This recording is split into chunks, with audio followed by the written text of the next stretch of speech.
देखिए अब हम लोग क्वेश्चन नंबर 4 आपको होमवर्क दे दिया था मैंने। क्वेश्चन नंबर 5 और क्वेश्चन नंबर 6। क्वेश्चन नंबर जो है 5 को हम लोग करते हैं और क्वेश्चन नंबर 6 फिर भी इसको भी हम लोग होमवर्क में ही रख लेते हैं और आपको थोड़ा सा ये प्रॉब्लम कराने के बाद मैं रिवाइज करा देता हूँ तो चीजों को और अच्छे से ग्रिप में आ जाएंगे, इसके न्यूमेरिकल कैसे करने हैं अपने को। चलिए क्वेश्चन नंबर 5 देखो जरा ध्यान से।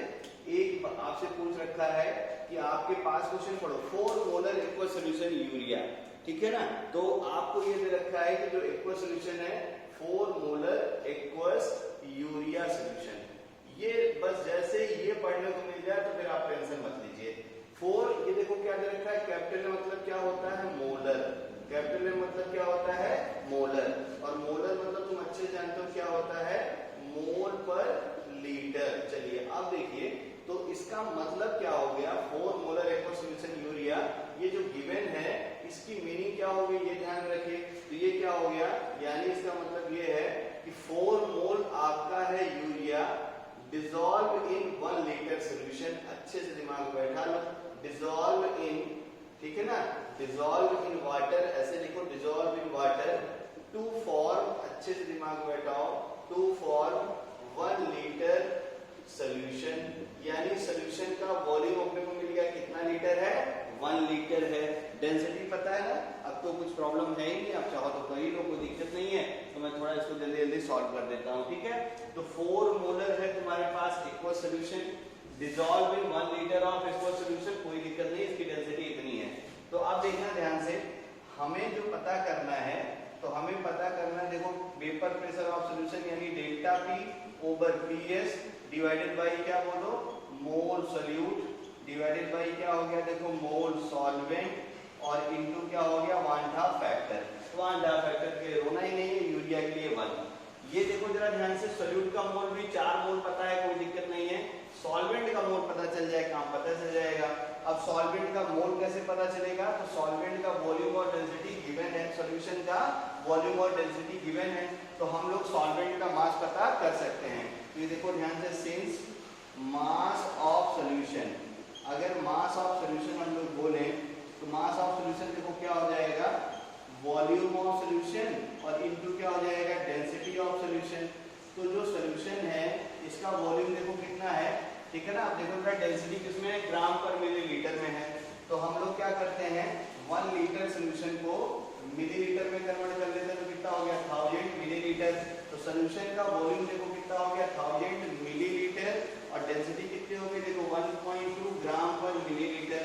मिलीलीटर मिलीलीटर कैंसिल हो गया, तो अब ये देखो क्या हो गया 1 2 और क्या हो गया 000 पॉइंट लगा दो, यानी देखो कितना ग्राम हो गया सॉल्वेंट सॉल्यूशन का मास। तो सॉल्यूशन का जो मास है वो कितना हो गया 1200 ग्राम, यानी 112 ग्राम का तुम्हारा सॉल्यूशन है, ठीक है ना।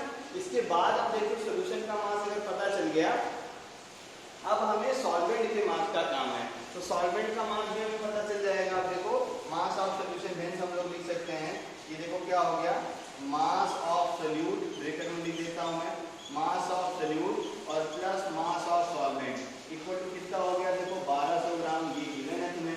अब देखना सोल्यूट का मास कितना हो जाएगा, हेंस यहाँ से देखो ध्यान से मास ऑफ सॉल्वेंट यहाँ से निकाल लिया जाए, तो सॉल्वेंट का मास कितना हो गया 1200 और माइनस देखो क्या हो गया तुम्हारा मास ऑफ सोल्यूट, ये वैल्यू कितनी हो गई इसको ध्यान से देखिए।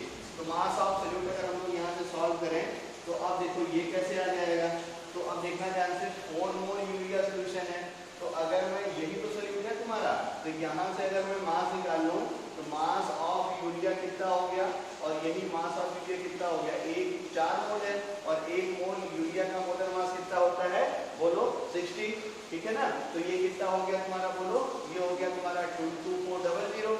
तो यहाँ से देखो मास ऑफ यूरिया मिल गया और यही जो मास ऑफ यूरिया है यही मास किसका है बोलो सॉल्वेंट का मास, सोल्यूट का मास है, ये देखो यही किसका मास है मास ऑफ सोल्यूट है। अब तो कोई प्रॉब्लम नहीं है, तो अब यहाँ से जरा निकाल लिया जाए, ये देखो कितना हो गया 1200 माइनस सोल्यूट का मास कितना हो गया देखो मैंने इधर निकाला, तो ये कितना हो गया देखो 2400, इसको सब्ट्रैक्ट करेंगे ये आपको ग्राम में मिल जाएगा, इतना सॉल्वेंट है, ठीक है ना।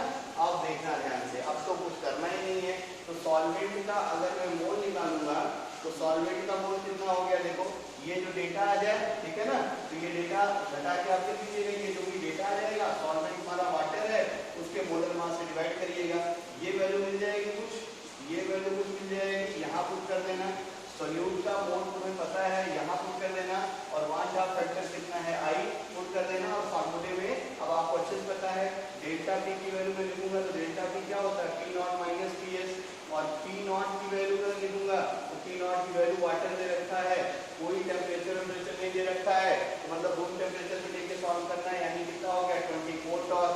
समझ आया ना, कितना अच्छा क्वेश्चन है। तो ये आप अच्छे से क्वेश्चन को समझ गए होंगे कि अगर आपको मोलर दिया है तब कैसे क्वेश्चन सॉल्व करना है, और अगर मोलर दिया है तब कैसे सॉल्व करना है, और अगर आपको, ठीक है ना, percentage wait percentage weight by volume percentage दिया है तब कैसे क्वेश्चन को सॉल्व करना है। ये पूरी चीजों को मैं एक बार फिर से रिवाइज कर देता हूँ। Question number 4 and 6 are homework, ठीक है ना, ये 6 क्वेश्चन मैं यहाँ पे लिख दे रहा हूँ, आसान है, टफ नहीं है, बस ये आप जरा सॉल्व करके एक बार प्रैक्टिस करिएगा, ठीक है ना। एक बार मैं फिर से देखो, पूरे जो रिलेटिव लोडिंग पेपर प्रेशर वाले प्रॉब्लम थे इसको मैं थोड़ा समराइज कर दूं, तब आपको समझ में आ गया होगा कि अब तक हम लोग क्या कर रहे थे, और एक बार अच्छे से रिवाइज भी हो जाएगा। तो देखा ध्यान से, क्वेश्चन में ध्यान में रखो, क्वेश्चन में हमेशा याद रखना, देखना तुम वेपर प्रेशर ऑफ सोल्यूशन, हमेशा आप ऐसे याद रखिए कि आप अगर 100 क्वेश्चन बनाएंगे तो उसमें 99.9% क्वेश्चन यही रहेगा जो तुमसे पूछेगा कि जरा वेपर प्रेशर ऑफ सोल्यूशन बताइए, ठीक है ना। 1% मतलब वही समझ लो 1% में तुम्हारा रिलेटिव लोअरिंग वेपर प्रेशर और वेपर जो है लोअरिंग वेपर प्रेशर, मतलब 1% जो बचा हुआ क्वेश्चन है 1%, इसमें तुमसे पूछेगा लोअरिंग वेपर प्रेशर, ठीक है ना, ये पूछेगा, या तुमसे मतलब 1% में याद रखो, या तो ये पूछेगा या तो आपसे पूछेगा आर एंड बीपी बताइए कितना होगा, 1% में है ये सब, ठीक है ना। तो दिमाग में ये छप जाना चाहिए, लोअरिंग वेपर प्रेशर और जो है आपका रिलेटिव लोअरिंग वेपर प्रेशर। तो लोअरिंग वेपर प्रेशर अगर पूछ रखा है तो मतलब P not minus P S बताना है, मतलब ये समझ लो कि डेल्टा पी बताना है। रिलेटिव लोअरिंग वेपर प्रेशर बताना है तो delta P over P not बताना है, मतलब ये हो गया कि ये P not minus P S divided by P not बताना है।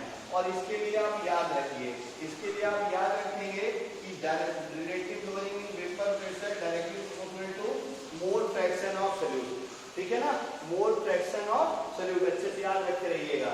और फिर देखना ध्यान से, बहुत सारी चीजें और भी डिराइव की गई थी जो आपको अच्छे से याद होना चाहिए। इसका अप्रॉक्सीमेट फार्मूला, इसका एग्जैक्ट फार्मूला सब मैंने देखो डिराइव किया था, अगर आपको याद हो तो P not minus P S divided by P not, आपको देखिए मैंने बताया था मोल सोल्यूट डिवाइडेड बाई क्या करेंगे मोल सॉल्वेंट, और इनटू क्या हो जाएगा वान ड्रॉप फैक्टर, ठीक ना, वान ड्रॉप फैक्टर आ गया, मतलब सबके थ्योरेटिकल मोल का ही यूज अपने को करना है। फिर क्वेश्चन में ध्यान में रखते रहना, अगर मान लो सॉल्वेंट तुम्हारा वाटर हो, ध्यान रखो ये सॉल्वेंट तुम्हारा if solvent water, if solvent water, question में तुम्हें दे दे एक्वस सॉल्यूशन बार बार बोले, और एक्वस सॉल्यूशन बोलने के साथ टेम्परेचर ना बोले, तो टेम्परेचर अगर जो आपका क्वेश्चन है उसमें टेम्परेचर अगर गिवन है, टेम्परेचर क्या है गिवन है, तो गिवन टेम्परेचर के लिए vapour pressure P not H2O, ठीक है, ये आपको पता होना चाहिए या क्वेश्चन में दे रखेगा। तो इसके लिए अगर मान लो आप जानते नहीं है, टेम्परेचर अगर आपको देगा कि 100 डिग्री सेल्सियस है, तब आपको अच्छे से पता है वेपर प्रेशर H2O हमें कितना लेना है 1 atm, कितना लेना है 1 atm, यानी सेंटीमीटर में बोलूंगा तो 760 मिलीमीटर, बल्कि 760 मिलीमीटर ऑफ Hg, और सेंटीमीटर बोलूंगा तो 76 सेंटीमीटर ऑफ Hg, जो आप बहुत अच्छे से जानते हैं। या मान लो टेम्परेचर तुम्हें दे दे 25 डिग्री सेल्सियस, अभी मैंने बोला कितना लेना है बोलो, इस केस में 25 डिग्री सेल्सियस में वेपर प्रेशर H2O कितना लेना है 24 टॉर, ठीक है ना, क्लियर हो गया होगा। और क्वेश्चन में अगर टेम्परेचर ना गिवन हो, क्वेश्चन में अगर टेम्परेचर ना गिवन हो तो हमेशा याद रखो टेम्परेचर अगर गिवन नहीं है तो हम लोग रूम टेम्परेचर मान के सॉल्व करते हैं, यानी वेपर प्रेशर 24 टॉर लेके क्वेश्चन को सॉल्व करेंगे। इधर का बात समझ में आ गई, चलिए इधर आते हैं जरा। अब देखना 99% क्वेश्चन तुमसे वेपर प्रेशर ऑफ सोल्यूशन पूछता है, इसके लिए वही वाला सिंपल सा formula delta P over P S, टू, मैंने देखो इसको डिराइव भी करके दिखाया था, 2/1 करके सेट किया था, आप देख लीजिएगा।